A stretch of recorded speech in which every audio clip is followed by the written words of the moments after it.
muito obrigado por permitir que eu entre em sua casa neste momento. Está começando mais uma edição do programa Lente Aberta, aqui na ETV Campos Gerais. Meu nome é Ney Herman e o tema de hoje vai interessar muita gente: sociedades secretas.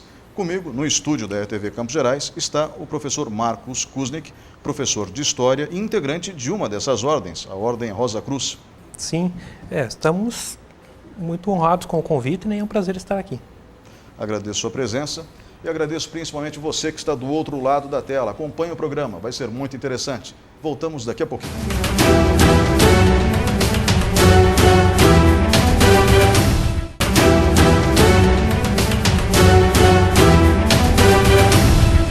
Olá, estamos de volta com o programa Lente Aberta. O tema de hoje, sociedades secretas. Comigo no estúdio, o professor de História, Marcos Kuznick, que também é integrante de uma dessas sociedades, a Ordem Rosa Cruz, talvez uma das mais conhecidas, junto com a maçonaria. Sim.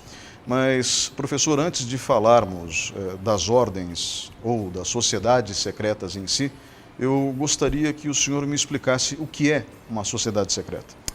Veja, Ney, o conceito de sociedade secreta, para que nossos espectadores possam compreender, ele é bastante amplo. E as finalidades de se fazer uma sociedade secreta também são os mais variados possíveis. Imagine que eu e você, a gente decida fazer caridade, como exemplo. Mas só que não de uma forma aberta, de uma forma velada, né? Não interessa a ninguém, então nós formamos uma associação, convidamos algumas pessoas que também não gostariam de publicizar a sua caridade e passamos a fazer caridade dessa maneira. Ora, é uma sociedade, porque é um acordo entre pessoas, ela é secreta no sentido que ela não deseja publicizar, não deseja que seus membros sejam conhecidos e ela tem uma finalidade, nesse caso uma finalidade louvável, que é fazer a caridade. Porém, uma sociedade secreta ela pode ter, por exemplo, uma finalidade criminosa.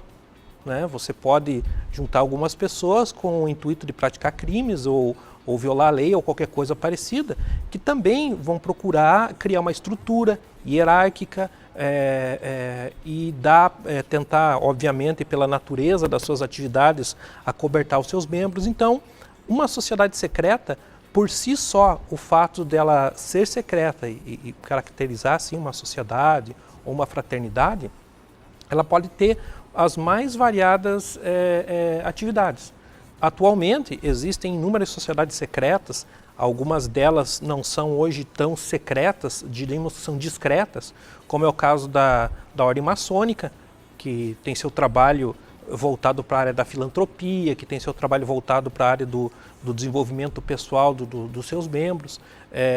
Temos a Ordem Rosa Cruz, do qual faço parte, que tem como finalidade o desenvolvimento das pessoas enfim, da sociedade, principalmente no campo da espiritualidade, e que não são secretas no sentido que, por exemplo, a loja Rosa Cruz que eu faço parte, ela tem um endereço, tem um CNPJ, tem uma licença na prefeitura, né? As pessoas que fazem parte, muitas delas não têm nenhuma objeção de que sejam conhecidas como membros dessa sociedade. Mas mesmo assim, tanto no caso da Ordem Rosa Cruz como no caso da maçonaria, elas permanecem com o que nós chamamos de mistérios. Ou seja, existem certos tipos de conhecimentos, certos tipos de práticas que elas são privativas dos seus membros e que são apresentadas e praticadas apenas para os seus membros. Então, existem muitas organizações que tem esse perfil de secreto, mas que hoje diríamos são discretas. Né? Eu entendo. Permanecem com seus mistérios, porém são reconhecidas, inclusive muitas delas, como é o caso, por exemplo, da Ordem Rosa Cruz, é de utilidade pública federal, estadual e municipal. Né? Uma lei aqui da Prefeitura de Ponta Grossa nos otorgou de utilidade pública municipal, ainda nos anos 70. Então, porém, existem os mais variados casos. Então, uma sociedade secreta, por si só, ela pode ter as mais diversas finalidades. Professor, praticamente todas as sociedades secretas têm também em comum um outro detalhe. Possuem ritos específicos, né? A questão do rito em uma sociedade secreta, é importante que nós compreendamos qual é a função do ritual, do rito. É fugir do campo meramente intelectual. Uma coisa é eu dar um discurso muito maçante durante várias horas e com isso atingir, digamos, só o plano intelectual do indivíduo. As sociedades secretas, as modernas, que ainda são iniciáticas, a gente vai falar sobre isso, mas elas procuram reproduzir o que ocorria na antiguidade. Veja bem, né? Na antiguidade, para que você tivesse acesso aos ensinamentos de um determinado mestre, muitas vezes o indivíduo tinha que viajar até terras distantes, né, como era, por exemplo, os ensinamentos dos mistérios em Eleusis, na Grécia, ou os mistérios egípcios. Então as pessoas se deslocavam centenas, milhares de quilômetros, chegando lá ainda iam ver se iam ser aceitas. E muitas vezes essas pessoas elas eram submetidas a testes, provas, para que elas dessem efetivamente o testemunho de que eram moralmente, fisicamente, mentalmente competentes para receber aquele conhecimento e aquela responsabilidade que vinha com aquele conhecimento. Atualmente, o processo iniciático presente nas sociedades secretas, ele procura replicar isso. Ou seja, é um drama ritualístico. Digamos assim, que você vai participar de uma cerimônia e durante essa cerimônia há uma vivência, há uma encenação que você vai vivenciar para que aquilo atinja você num nível emocional, né? Num nível que não é só um nível intelectual. De resto, Ney, nós fazemos rituais todos os dias. Quando você aperta a mão de uma pessoa, você está cumprindo um ritual, mostrando sua disposição em saudar aquela pessoa. Quando fazemos uma festa de aniversário, como fazemos um ritual de casamento. Enfim, essa ideia de ritualizar as coisas, elas trazem sentido, trazem ordem, trazem compreensão que não é só uma compreensão intelectual.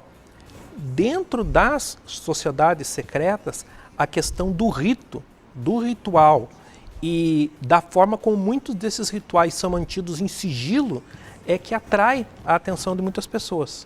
O que é uma sociedade iniciática?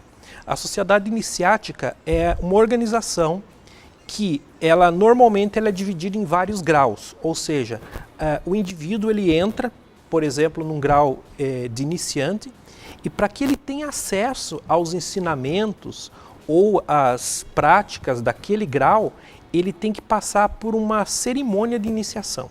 Essa cerimônia de iniciação nós poderíamos equivaler como um ritual, por exemplo, de batizado, do crisma, de casamento, mas geralmente esse ritual não é conhecido nem do próprio candidato.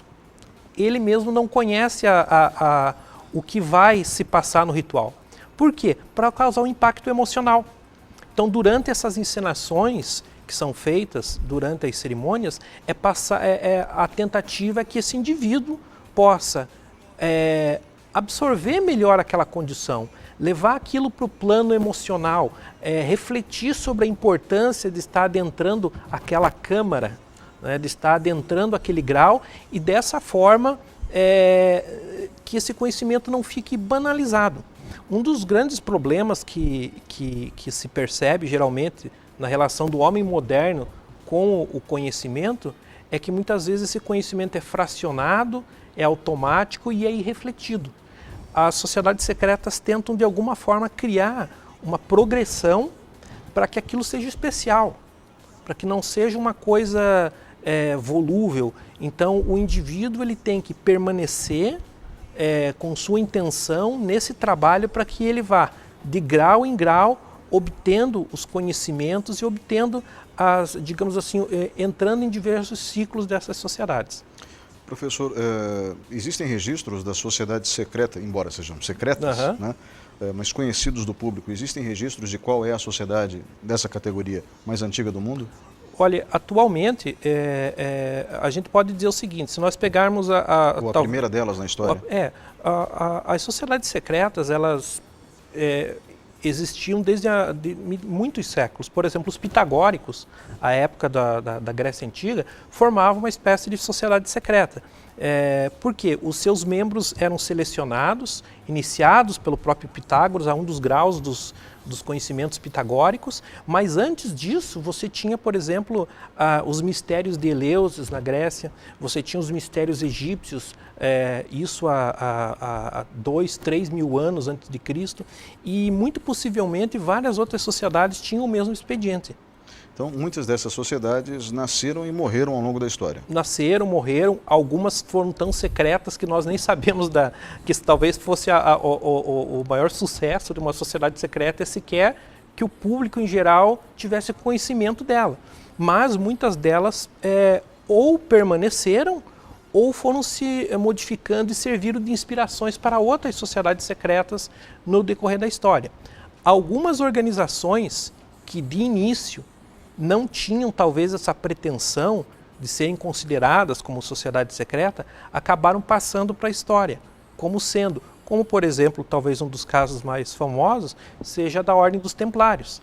Foi uma ordem de cavalaria, criada no contexto das Cruzadas, século XI, XII, e onde os membros dessa ordem de cavalaria, eles uniam dois dos maiores ideais da Idade Média Europeia, que era, ao mesmo tempo, eles eram cavaleiros e monges, né?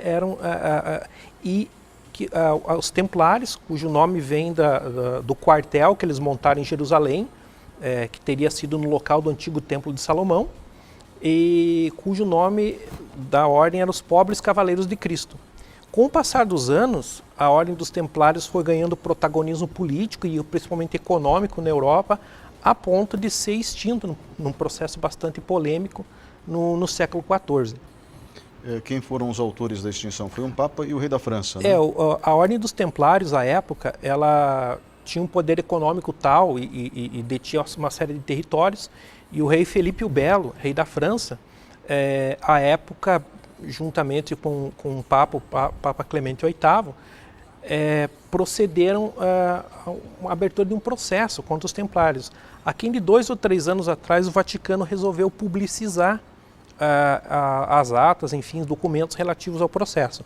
Então, os Templários foram acusados de uma série de heresias, né, adoração, a outras divindades, enfim, de uma série de práticas, até que o grão-mestre da Ordem dos Templários, Jacques de Molay, foi queimado em março de 1314.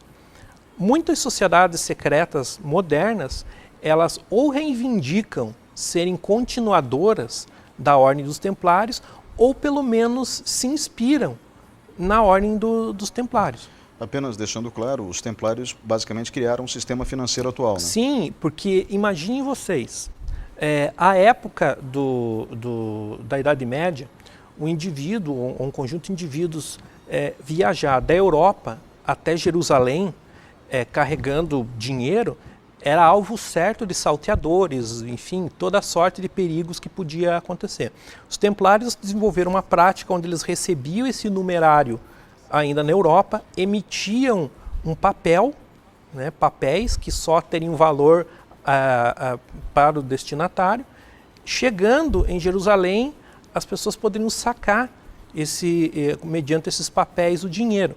Uma coisa que hoje para nós é trivial, mas que foi uma coisa muito importante, e mediante a comissão, que obviamente, como todos os banqueiros fazem, eles também cobravam gordas comissões para prestar esse serviço financeiro, acabaram, apesar do nome ser dos pobres cavaleiros de Cristo, e os monges em si fazerem voto de pobreza, mas a ordem em si se tornou imensamente rica.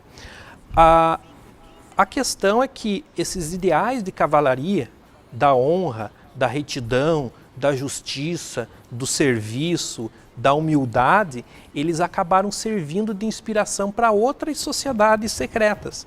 Ou seja, nem toda, apesar de isso, vamos falar, como as sociedades secretas estão muito envolvidas em teorias da conspiração, né, de que controlariam o sistema financeiro global, controlariam a indústria, o complexo bélico militar, etc., mas muitas dessas sociedades surgiram para perpetuar ideais que podemos considerar positivos. Ideais nobres. Ideais nobres, né, ligados ao serviço, inclusive. E que pela característica de como esse serviço deveria proceder, acabaram ocultando, até para fugir das mesmas perseguições que sofreram os templários e outras organizações ao longo do tempo. Bem, entre essas organizações, duas das mais famosas são os maçons Sim. e os integrantes da Ordem Rosa Cruz. Sim. Vamos começar com a maçonaria. Eu sei que a maçonaria está diretamente envolvida na independência dos países da América. Sim. Os fundadores dos Estados Unidos, Sim, todos sim. eram maçons. Aqui no Brasil, no processo de independência, José Bonifácio era maçom. Se eu não me engano, Dom Pedro I e Dom Pedro II eram maçons. Feijó. Regente Feijó. Padre Diogo Feijó, Regente Feijó. Então também era maçom. Sim. E a maçonaria, ela possui diferentes estruturas e diferentes ritos também. Eu gostaria que o senhor falasse um pouquinho sobre a origem da maçonaria, porque até onde eu saiba, eles dizem que é um processo antigo, milenar, mas o que se tem registro é que a primeira grande loja, pelo menos moderna, surge em Londres no começo do século XVIII, em 1717. 1717. Sim. Então, não é tão antigo assim, mas eles dizem que é antigo. A maçonaria, e talvez a exemplo do que possa ser colocado para outras sociedades secretas, nós temos uma origem histórica, quer dizer, até onde nós podemos investigar a partir de documentos, que no caso da maçonaria é o século XVIII, mas tem uma origem lendária, né, uma origem tradicional, como a gente diz. A origem tradicional, muitas vezes ela não é reclamada pelos membros como sendo de fato. Né? Por exemplo, lá nos construtores do Templo de Salomão, ou enfim, tradicionalmente nos construtores de igreja da Idade Média. Mas ela procura balizar a origem dessa tradição. Então talvez, né, não existisse com esse nome, mas as ideias basilares da organização surgiram naquela época. Então, desde a adoção do simbolismo, né, no caso da maçonaria, todo o simbolismo ligado à profissão de pedreiro, ou seja, de trabalhar a pedra bruta para que você tenha algo acabado. Né? Maçom é pedreiro em francês, pedreiro, né? em francês, exatamente. Então as pessoas que conhecem alguma coisa da maçonaria, pelo menos externamente, podem observar os símbolos. São o compasso, o esquadro, o prumo, o nível, a colher de pedreiro. Ou seja, a alegoria presente no trabalho é uma alegoria da construção. Que acabou passando para a tradição, mas não é exclusiva da maçonaria. Por exemplo, se você visitar certas igrejas na Escócia, principalmente, elas estão muito decoradas com esses motivos e não tem relação com a organização maçônica. Mas, embora exista essa origem tradicional, que se procure, enfim, localizar como origem dessa tradição, também existe a organização mais moderna, né? Moderna, mas porém já com 200 e tantos anos. Aí ela vai carregar uma série de ideais ligados principalmente às ideias iluministas, né? E isso vai acabar tendo muita aceitação, um protagonismo importante justamente nas Américas, que é onde os países estão procurando implantar essas ideias, se livrar do poder da metrópole, estruturar seus próprios governos, criar um sistema judiciário, um sistema legislativo, um sistema executivo. E a maçonaria ela vai também ofertar, pela sua compreensão do sistema político, também elementos. Então nós vamos ter o Simão Bolívar, o Garibaldi, outros personagens, San Martín, na Argentina. Então, vários personagens que vão fazer parte dessas organizações, que era uma forma também de criar laços de fraternidade. Basicamente, quais são os ritos presentes na maçonaria? É interessante o seguinte, é uma coisa que ela não é tão homogênea como algumas pessoas pensam. A questão do rito é que, embora existam elementos básicos, né, os chamados guias centrais, né, de comportamento, de procedimento, os objetivos, existem várias formas de fazer as cerimônias. Assim como, por exemplo, dentro de uma liturgia católica, você pode ter a missa latina, você pode ter o rito grego, você pode ter uma outra cerimônia, dentro também da maçonaria, que não é uma religião, né? Não é uma religião, tanto que seus membros podem participar das religiões que bem entenderem, mas as cerimônias são conduzidas de formas diferentes. Então temos o rito escocês antigo e aceito, temos o rito de York, né, temos o rito inglês antigo. Então são várias formas de se proceder às cerimônias e a progressão dos diversos graus dentro da maçonaria. Então, parece que um desses ritos tem 33 graus e é outro tem apenas 3 graus. É o mais conhecido. Esse rito escocês antigo e aceito, ele é composto de 33 graus, né? Sendo os 3 graus chamados graus tradicionais de discípulo, companheiro e mestre, e a partir disso outros graus de estudo, né? Que os membros, os adeptos vão desenvolver ao longo da sua filiação à organização. Dentro da maçonaria, eu já ouvi e li alguma coisa a respeito, só é aceito quem acredita em Deus? Isso é um fato ou é uma lenda? Pelo que eu sei, existem alguns ritos maçônicos na França, me parece que eles são laicos, ou seja, a tentativa de não impor, inclusive, essa crença. Mas na maioria dos ritos, a crença em Deus ela é mandatória, pela cosmologia, né? Pelo próprio entendimento de como funciona o universo e a realidade, a ideia de Deus ali é central. Então ficaria difícil para uma pessoa agnóstica ou ateia aderir a uma organização dessas, porque ela tem objetivos espirituais também. Né? Ela tem uma visão de transcendência. Eu diria que uma das grandes diferenças é justamente essa percepção de Deus, no caso da maçonaria, como o grande arquiteto do universo, né? Que Deus geometriza e que é possível o contato do homem com Deus a partir do desenvolvimento espiritual, né? E da prática do bem. Que é fundamental. Que é fundamental. Quando existe um outro procedimento muito conhecido também da comunidade, quando morre um deles, todos ajudam a viúva. Normalmente é isso. A maçonaria é só para homens, né? A maçonaria, embora exista a maçonaria feminina, exclusivamente feminina, e existe a maçonaria mista. Mas no Brasil, me parece, não é predominante. Ainda o que é mais predominante é essa questão de aceitar primariamente homens. É diferente, agora já entrando numa comparação, por exemplo, da Ordem Rosa Cruz. A Ordem Rosa Cruz, ela já é uma organização que ela enquanto digamos que a Ordem Maçônica, são organizações filosófica e filantrópica, a Ordem Rosa Cruz é uma organização filosófica e mística.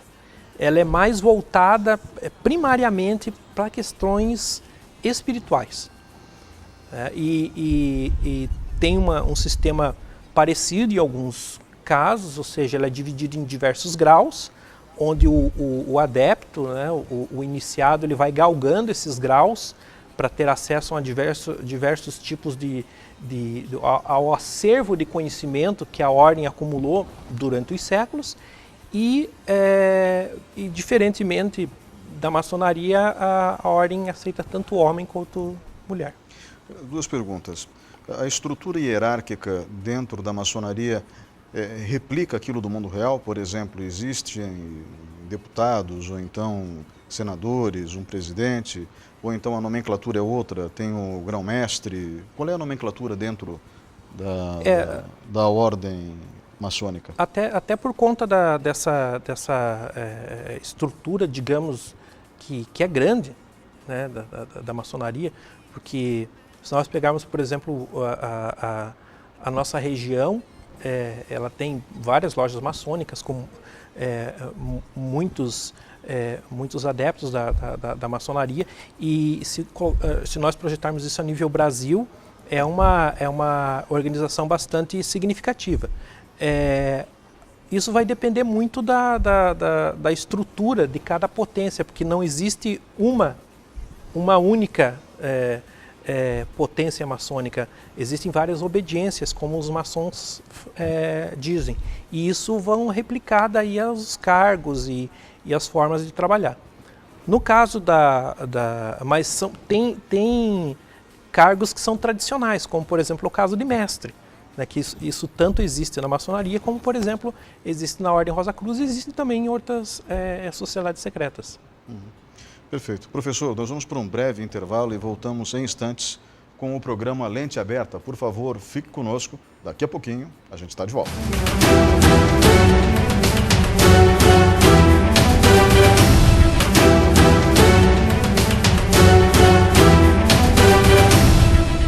Olá, estamos de volta com o programa Lente Aberta. O tema hoje, sociedades secretas. Comigo no estúdio, o professor de História Marcos Kuznick, que também é integrante da Ordem Rosa Cruz. Professor, eu deixei passar uma pequena pergunta do bloco anterior, sobre a maçonaria. Por que o bode representa a maçonaria? É interessante que isso é uma questão bem interna e própria da maçonaria, digamos que pertence aos mistérios da maçonaria. Isso seria realmente interessante que algum mestre maçom, etc., pudesse palestrar sobre isso. Agora, mais do que dizer o que seria interessante frisar o que não é, porque muitas pessoas tendem a ver muitos símbolos maçônicos e até Rosacruzes e começarem a imaginar isso como alguma coisa ligada às sociedades ligadas ao ocultismo, ao satanismo, e não tem nada a ver. Né? Dentro da literatura ocultista, pelo menos, a adoção de certos animais, né, representa muitas vezes forças da natureza, né? E não necessariamente aquilo que se vê. E ainda é interessante que muitas sociedades secretas, e talvez a maçonaria seja a que mais sofreu com isso, pelo menos as sociedades secretas modernas e empenhadas num trabalho assim positivo, seja de elementos de perseguição política, muitas vezes religiosa, etc., o que acabou reforçando todo um folclore acerca da organização de seus membros e das suas práticas, quando na verdade, até por uma característica do sigilo, da discrição, e nunca foi abertamente assim combatido. Então algumas pessoas começaram a imaginar dentro uma série de coisas e associar essas organizações efetivamente a questões que não correspondem. Simplificando, não tem relação com o satanismo? De forma alguma, muito pelo contrário. Professor, a Ordem Rosa Cruz, vamos falar um pouquinho da Ordem Rosa Cruz. O senhor falou séculos. A Ordem Rosa Cruz, ela data mais ou menos do século XVIII também, porque tem algumas pessoas que dizem que a Ordem Rosa Cruz data de Akhenaton. Né? E aí nós estamos falando de mais de 2000 anos de história. Eu gostaria que o senhor explicasse um pouquinho para a gente e saber se realmente ela é secular dessa forma ou não. Veja bem, agora em março passado, nós comemoramos o Ano Novo Rosa Cruz. Dentro da Ordem Rosa Cruz nós celebramos o Ano Novo no equinócio, que seria o equinócio da primavera no hemisfério norte, aqui o equinócio de outono. Nós entramos no ano 3.368.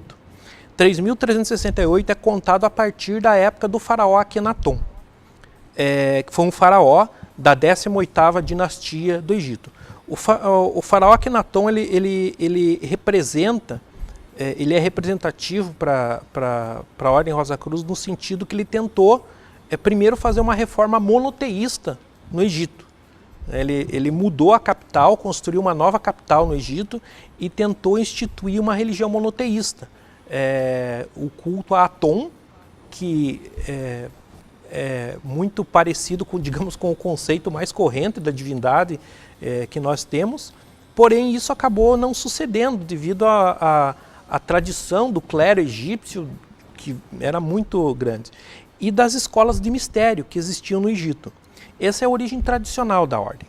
Historicamente, nós podemos ver que esse termo Rosa Cruz ele tem sido usado durante a Idade Média, principalmente nos círculos esotéricos, alquímicos e cabalistas, para designar a cruz como símbolo do corpo físico do homem e a rosa como símbolo da alma, do psiquismo. Ou seja, a Rosa Cruz ela representa ao mesmo tempo o indivíduo no equilíbrio, tanto físico como espiritual.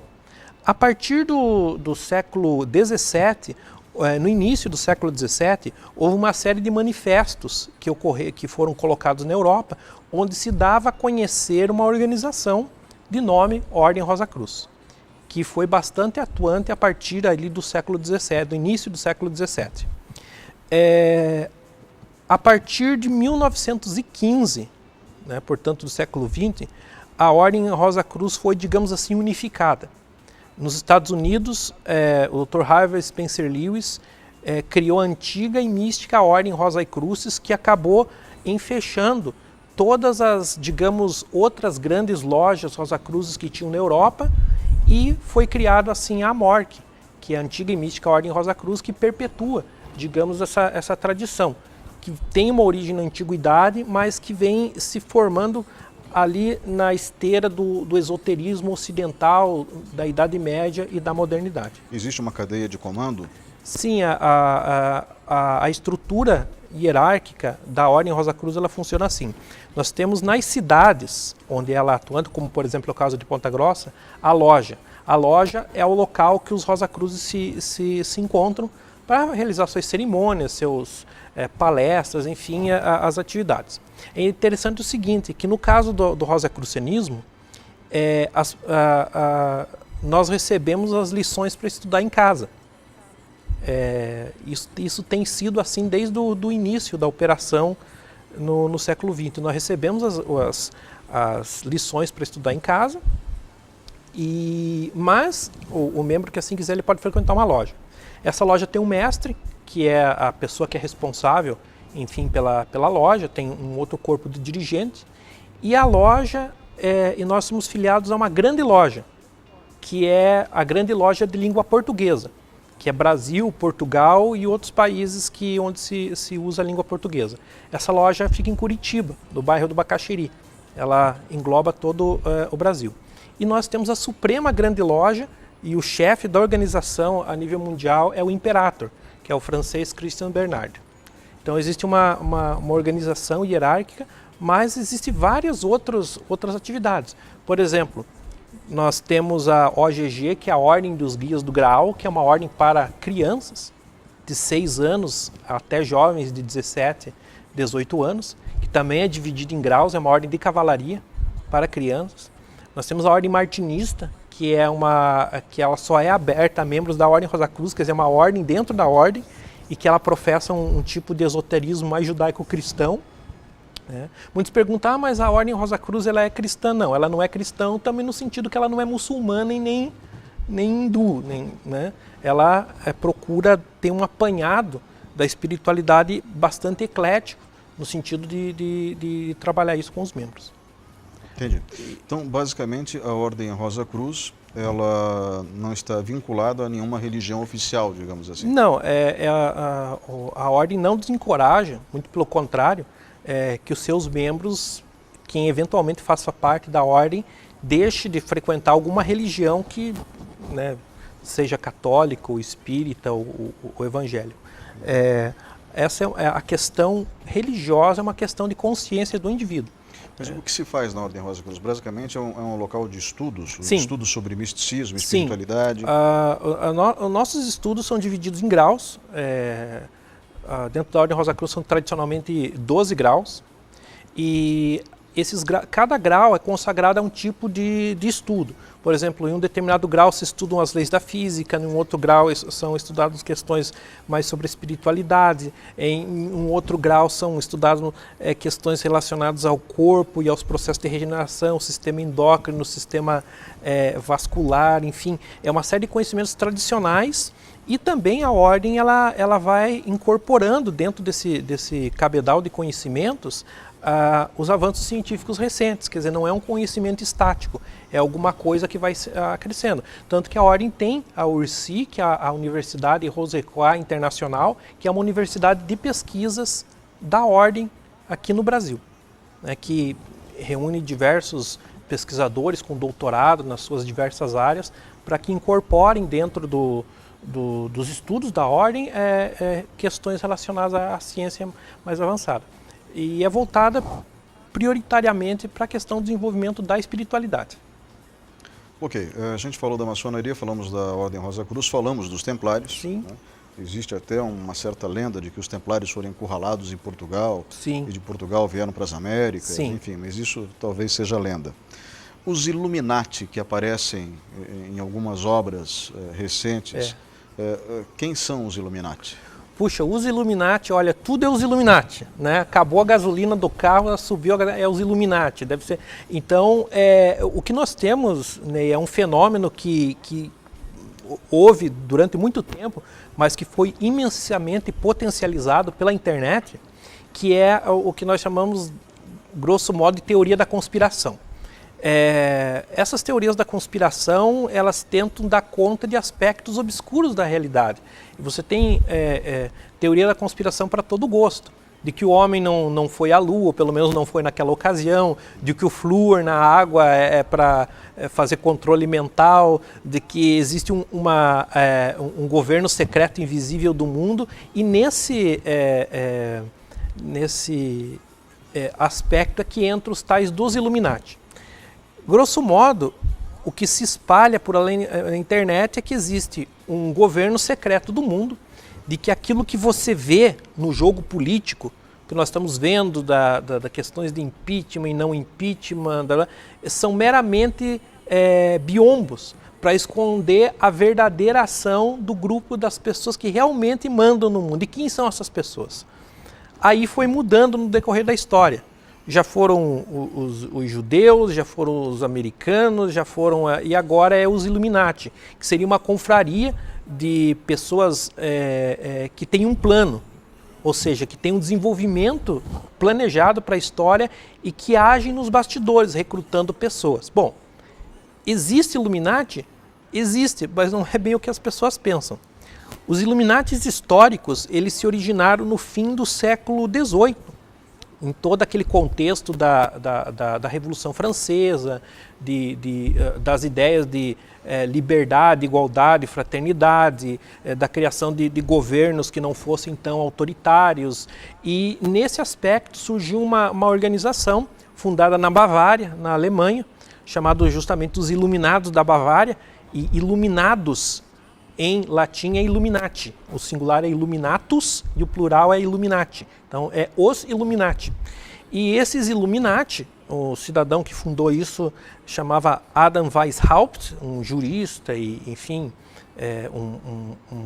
um erudito, e ele tentou, dessa forma, espalhar dentro dessa associação que ele criou ideais muito ligados a questões que eram a pauta, digamos assim, política e filosófica do fim do século XVIII.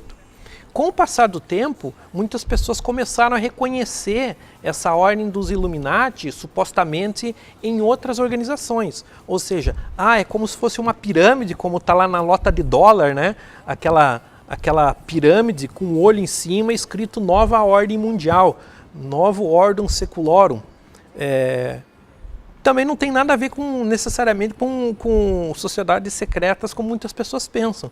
A nova ordem mundial que se pregava quando aquele selo foi desenvolvido na fundação dos Estados Unidos era a ideia de criar um país novo, enfim. Mas ficou que existe esse grupo dos Illuminati. E veja, se uma ideia ela é replicada é porque ela faz sentido em algum ponto. Às vezes ela pode estar errada, mas faz sentido.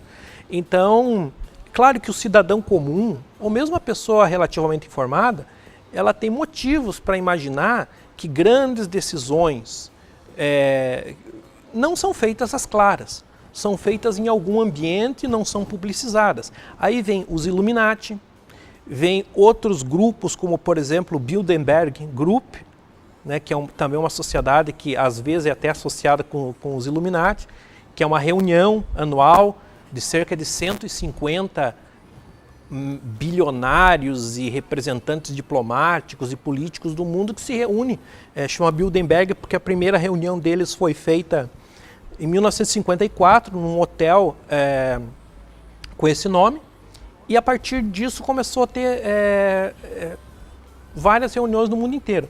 Claro que toda vez que você vê 150 pessoas hiperpoderosas se fecharem num hotel, ficarem um tempo discutindo e ninguém fala o que foi, dá margem para muita coisa. Certamente não estão discutindo física quântica, estão discutindo as nossas vidas. Agora, se existe uma estruturação, uma agenda, um plano, isso, do ponto de vista histórico, não sabemos. E aí vem essa ideia dos Illuminati. Quer dizer, a ideia de que existe, em algum lugar, algum governo secreto, ou pelo menos um grupo de pessoas que movem os cordões invisíveis da história. Teorias da conspiração são muito divertidas na grande maioria dos casos. A melhor de todas que eu já ouvi é que John Kennedy vivia numa ilha sem o cérebro. Impossível, né? Ou que Elvis não morreu também, essa também é ótima. É outra. Né? Mas que não chegam a ser de conspiração, mas são ideias completamente estapafúrdias. No caso do grupo Bilderberg, eu ia perguntar para o senhor, é realmente um grupo que reúne pessoas muito poderosas que provavelmente discutem assuntos mundiais e como eles poderiam ajudar, creio. Existem também outras duas sociedades norte-americanas ligadas ao Partido Republicano, uma delas ligada à Universidade de Yale, que é a Crânio e Ossos. Sim.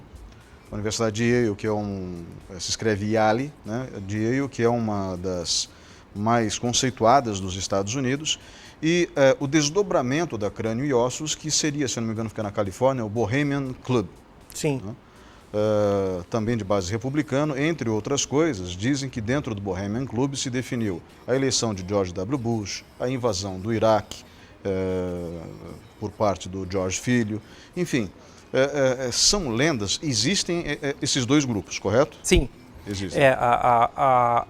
Pegando, por exemplo, do Bilderberg Group, nós já falamos aqui, né?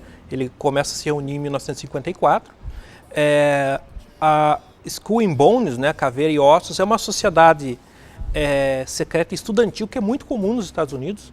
Ou seja, as universidades formarem grêmios e associações e muitas delas criarem vínculos de fraternidade entre os seus adeptos e esses vínculos transcenderem a relação de universidade, ou seja, muitas dessas agremiações, elas congregam ex-membros, né? Ou seja, de repente, vamos imaginar só por um momento que a Universidade Estadual de Ponta Grossa tivesse uma organização nesses moldes. Aí um determinado profissional que se graduou aqui na UEPG passa a ser um profissional de sucesso e membro dessa organização. Então ele teria como objetivo auxiliar os estudantes, os membros mais novos e assim criar um vínculo, né? Criar um elo, um sentimento de pertencimento.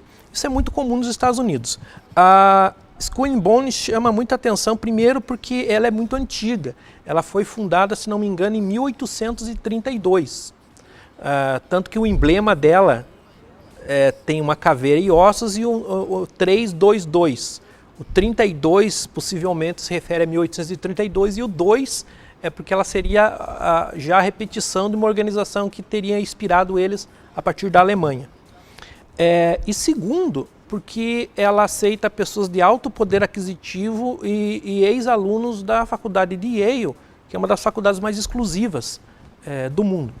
Pois bem, entre os membros proeminentes da Skull and Bones está o George Bush pai, o George Bush filho e uma série de outros políticos. Olha, toda vez que você olha numa lista e vê esses nomes juntos, por algum motivo, sempre cria um certo alvoroço. Mas, de fato, muitas pessoas apontaram a Skull and Bones como sendo uma organização que congregaria, teria uma agenda dentro desse contexto, digamos, mais republicano, assim como o Bohemian Group, né, essa outra organização. O fato é, Ney, que muitas, independente de estar numa sociedade secreta ou não, um grupo eles chamam de think tank, né? Um grupo de pensamento já vinha apontando uma série de direções na política externa americana que acabaram se realizando muito antes da invasão do Iraque, muito antes dos atentados da Torre Gêmeas, ou seja, isso está em documentos que já se pensava antes. Então, de fato, o alcance exatamente dessas sociedades secretas estudantis, ou de ex-estudantes, e outras organizações que congregam pessoas de um certo poder e não tem, digamos assim, porque aí a gente fala muito na questão da maçonaria da Ordem Rosa Cruz, que são, como eu falei, organizações mais discretas, porque elas têm objetivos que são públicos. Os objetivos da maçonaria são objetivos de desenvolvimento da sociedade, de patriotismo, da Ordem Rosa Cruz desenvolvimento do ser humano. Agora, quando você não tem isso muito explícito, sempre dá margem para se pensar por que dessas associações.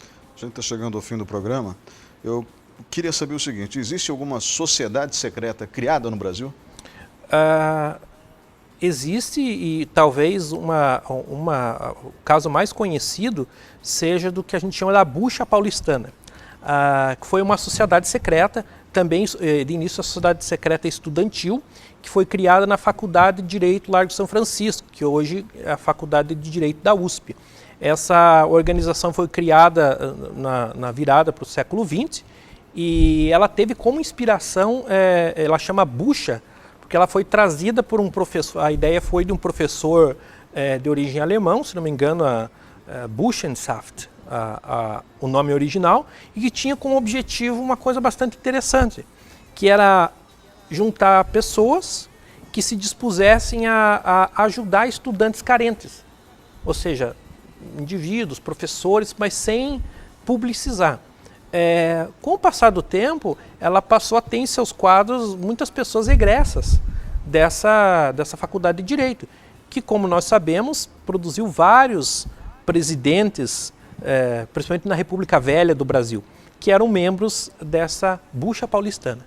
Então, e outras sociedades secretas que foram bastante atuantes no Brasil, podem não ter surgido aqui, mas encontraram no Brasil uma expressão bastante significativa. Por exemplo, no caso da Ordem Rosa Cruz, hoje o maior rosacrucianismo do mundo é no Brasil. Hoje a maior quantidade de lojas, de atividades, enfim, do rosacrucianismo é no Brasil, onde realmente tem uma expressão bastante interessante. O senhor falou da Bucha Paulistana, Isso. Ela ainda existe ou não? Olha, talvez não nesses termos, mas pode ser que sobreviva dentro de outras organizações. O curioso sobre as sociedades secretas é que algumas são tão secretas que nós nem sabemos da sua existência. Então, isso, Ney, são ideais que nunca desaparecem. De uma forma ou de outra, esse ímpeto de criar organizações e compartilhar neles o segredo, compartilhar a fraternidade num nível mais profundo, ele sempre vai estar existindo. O próprio elemento do sigilo, tão comum nas sociedades secretas, muitas vezes ele tem essa função de criar. Quando eu e você temos um segredo em comum, isso nos une de alguma maneira. Isso nos torna mais próximos. E quando um grupo de pessoas compartilha de um mistério, ainda que às vezes seja um mistério ritualístico, ela torna aquelas pessoas mais próximas e, portanto, membros de uma fraternidade, dá identidade ao grupo, dá homogeneidade e um senso de pertencimento a alguma coisa. Professor, faltam poucos minutos para terminar o programa. Eu não vou conseguir explorar grandes instituições ao redor do mundo que, porventura, a gente não tenha aqui abordado. Mas, fora esses grupos que nós citamos, tem algum que o senhor gostaria de citar? Olha, dentro das sociedades secretas iniciáticas, principalmente, houve algumas desempenharam papéis e desempenham papéis, eu diria, fantásticos no sentido de serem de utilidade pública, de proporcionarem desenvolvimento para as pessoas. Outras acabaram fazendo coisas funestas, como foi o caso, para citar um caso mais dramático, do nazismo.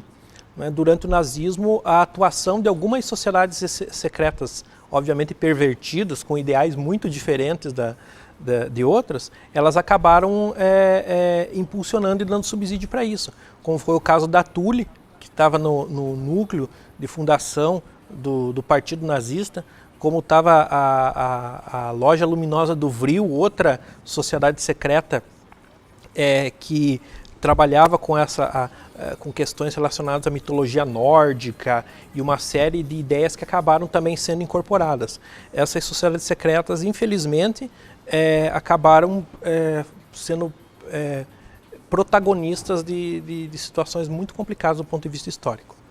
Então, o melhor mesmo é, caso você deseje se filiar a uma delas, que se filie a uma discreta e não a uma secreta. Sem dúvida, porque para citar, aqui nós falamos mais, a maçonaria e a Ordem Rosa Cruz, elas têm contribuído imensamente no mundo todo para o desenvolvimento do indivíduo, cada um na sua forma peculiar, mas são sociedades que procuram conglomerar pessoas que estão unidas para fazer um trabalho benéfico. Se existe o sigilo, se existe esse segredo ele não está ali para outra coisa que não é preservar a identidade daquele grupo e criar laços de fraternidade entre os seus membros.